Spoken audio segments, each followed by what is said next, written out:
Alright guys, well I'm back today with one of the nicest and definitely one of the coolest high value options for a pistol caliber carbine chambered in 45 ACP, or in this case a pistol caliber pistol because this is a brace. It's offered in a wide variety of configurations, and what we are looking at is the Grand Power Stribog SP45A3 chambered in 45 ACP. We are going to be taking a high level look at this setup, then talk about the detailed specs and features, then we'll talk about its performance and reliability down at the range, and spoiler alert, I am really excited about this setup. Now this is all thanks to Gun Zone Deals, a new sponsor and supporter of the channel. Gun Zone Deals got this out to the channel. We don't have to send it back, so a huge shout out to these guys for really digging in, helping out, and I am really excited to work with Gun Zone Deals in the future on a ton of different setups and reviews. So thanks to them again, one more time. Thank you, Gun Zone Deals. Now, let's dig right into the review of this Stribog. Now, if you follow the channel, you'll know I love high-value setups, and Stribog has been making a name for themselves over the years, but I've never actually tried or shot one. This is my first, and man, was I introduced to the company in a good way. Now, this is a roller-delayed 45 ACP, and I really want to focus on that at the beginning of the review because that affects a lot about this setup when it comes to recoil management and controllability.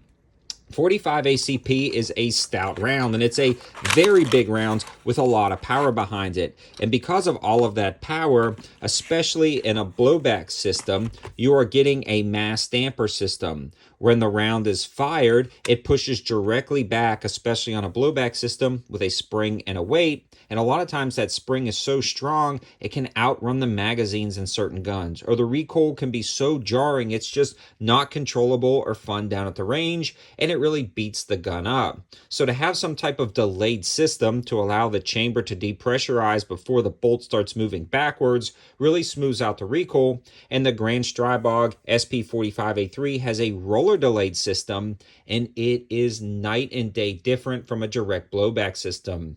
This is by far the smoothest shooting 45 ACP I've ever fired, and it will radically transform the way you look at 45 ACP in a setup like this.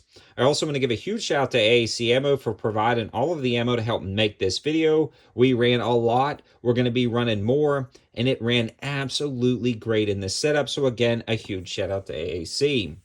The other cool thing about this setup is it comes in a wide variety of configurations, and Gun Zone Deals has a wide variety of configurations of this setup. They've got braceless options. It actually comes with the pick rail mount on the back already attached. They've got different tail hook brace adapters and different brace adapters that you can select and configure as you see fit. It also ships with 3 mags, and these are UMP style magazines, and that's the other cool thing about this setup is you can utilize UMP style mags.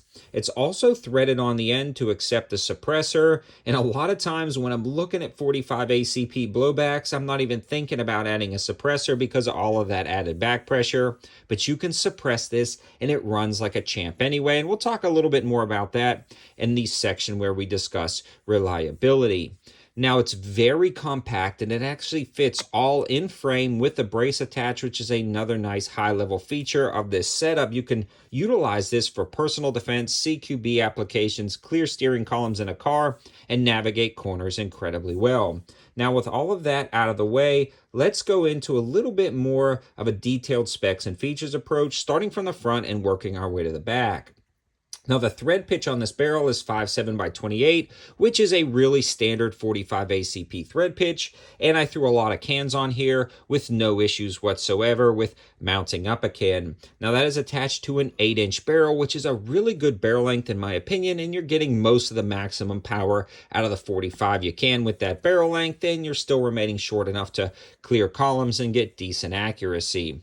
Now, surrounding that barrel is going to be this M-LOK rail system with pick rail at the top and bottom, and I love the pick rail additions. You can add whatever you want, and this monolithic rail allows you to add an optic, co-witness this with whatever IR laser aiming devices you may want to add, and then know that it's all rock solid on the same rail system, so you don't have to worry about shifts and zero. Now, that's a really cool thing about this setup because Remember, it's a subsonic 45 ACP coming out of here, and with a can, it's really quiet. So with an IR night vision device, this would be a mean night vision setup. I want to flip the gun over and show you guys the opposing side. We do have a left side charging handle. I'm not quite sure if it's swappable. I believe it appears to be swappable. It looks like it. And then right here, it's non-reciprocating. So to charge the gun, you just pull that back. And at that point, it is a non-reciprocating charging handle, so you can do a C-clamp hold and not worry about anything like that. I'm going to go ahead and pull this brace all the way out and show you guys some more controls. Now, the roller delayed system works out incredibly nice with the smooth recoil impulse, and the bolt seems to be running great. No issues with ejection patterns. The brass was in nice piles. And I want to talk a little bit more about reliability at this section as we get into the core of the gun. It was 100% functional right out of the box, and I'm ashamed to say this, but I did not lube the gun before I went to the range. Remembered halfway through shooting and said, you know what, it's running good. I'm going to keep running it without lube. So about 300 to 400 rounds in without lube, it is still running great, which is a testament to the reliability of this setup. Now the mags also fed great, and there was no feed issues, and it just worked out great in every single aspect when it comes to reliability. But again, I'll update you guys in the future when I try different ammo, because we did run exclusively the AAC I had on hand. Moving to the lower assembly itself, the controls are really nice and almost completely ambidextrous. You've got an ambidextrous AR style safety. It stays mostly out of the way of your hand on the opposing side when you're flipping it down. A very standard AR feeling trigger, and it feels like a standard kind of mil-spec trigger here. You've got a spongy, little bit gritty take-up. Then you have that break, not the greatest in the world. The reset, though, was strong, audible, and tactile, followed up again by a gritty, spongy pull, and then a mediocre break. The trigger will not win any awards on this setup. But this is not a precision gun, so I'm not really going to fault the trigger too much, and I'm sure there's different ways that you can improve that, but it seems to be just a mediocre trigger, but it's reliable, and that's what matters on a setup like this. The other cool thing about this lower assembly is the mag well is very flared, and there's a really nice taper on these polymer magazines, and these 20-round mags insert smooth and drop free. This is like an experience in and of itself to reload this gun. These are chunky magazines, so to get just a full grip on there, shove it into that mag well, and then use that paddle release to knock it out. It is super smooth, and as you can see in the intros, reloads are a breeze, especially in defensive, tactical, or stressful competitive situations. Now, it does have a push button mag release on the side. I found that it's very difficult to use that. It requires a lot of force to use that, especially when you have to kind of shift your grip around. At least for me, I wear size large mechanics gloves. I still have to shift my grip to hit that button, and then even then, it's a tough press. So use the paddle release. You look cooler, and it's more fun. Simple as that. You've got the bolt lock open and bolt release on the opposing side. That works really well for reloads as well. And then moving on to the back, you got the standard grip angle that you would expect to find with more modern grips on an AR style. It feels very natural. The controls are very similar.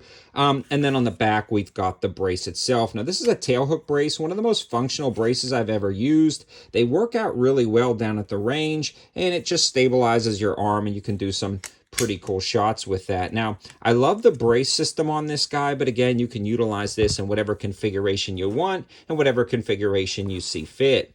The other cool thing about this is the recoil impulse is so minimal, you could actually run this without a brace and fire this in a very, very compact package. Although I love the brace system that was on here. Even though this looks very thin, it was very stable on the setup itself. And again, Gun Zone Deals has a wide variety of options when you're looking at those, so don't think that this is the only brace option that exists for this pistol. It ships, again, factory with that pick reel attachment, so you could technically add whatever pick reel brace you want, but this is the configuration that it came to me. So don't worry, YouTube, no modifications here. This is the stock configuration. Now let's talk about controllability and shootability down at the range, and I've hinted that in the entire part of this review, and what makes this stand out over other setups is the fact that the roller delayed system slows the action down enough to where you get a very smooth and controllable recoil impulse. It felt like I was shooting a 9mm, and in fact this had much less recoil and better controllability than 90% of my standard blowback 9mm, and that's saying something for, again, that big 45 ACP. I love this gun. This is going into a permanent defensive rotation in my collection. I'm going to try a wide variety of ammo selection, maybe add a few different things to it, but this is one of my favorite guns I've shot in a long time. It put a smile on my face. It's practical, it's functional, it's reliable, and it's controllable. It may sound like Grand Power sent me a check to do this review, but they didn't. I mean, I just really love this gun, and every once in a while you find a gem, and this is one of those gems. About the only con I can say is it's not cheap. The MSRP is a little over 15, street price is less, so you're not going to be getting like a $500 setup here. But that is what it is. You're paying for the quality, and it is a quality firearm. But when you compare it to something like the UMP, it's going to be a ton less money, and in my opinion, a little bit more practical with all of the different updates and different things about the Grand Power. Again, thanks to Gun Zone Deals. Have a good one.